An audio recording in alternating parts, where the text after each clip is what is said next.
आज महाराष्ट्रात जर गुन्हा झाला की लगेच काही लोक म्हणतात शिवरायांचं राज्य असतं तर आरोपीला लगेच शिक्षा झाली असती, हो झाली असती.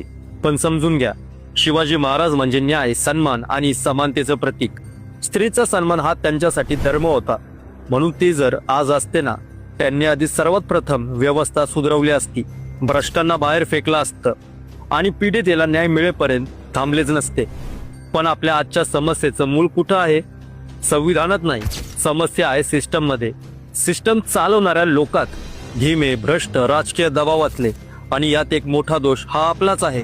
कारण आपण मतदान करताना उमेदवार कसा आहे, त्याचं शिक्षण काय आहे, काम काय आहे हे पाहत नाही. आपण पाहतो त्याची जात, त्याचा धर्म. आणि तेच सर्वात धोकादायक आहे. हे बंद झालं नाही तर व्यवस्था कधीच बदलणार नाही.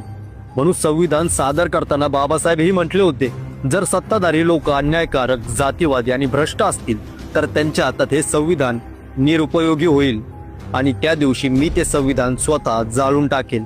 याचा अर्थ अगदी स्पष्ट आहे. दोष हा संविधानात नाही, दोष हा सिस्टम मध्ये आहे. दोष हा सिस्टम चालवणाऱ्यांचा आणि त्यांना निवडणाऱ्या आपला आहे. छत्रपती शिवाजी महाराज आणि डॉक्टर बाबासाहेब आंबेडकर या दोघांची एकच शिकवण, न्याय द्या, स्त्रीचा सन्मान करा, दोषीला शिक्षा द्या आणि नेता निवडताना जात धर्म नव्हे, त्यांचं काम आणि त्यांचा स्वभाव पहा.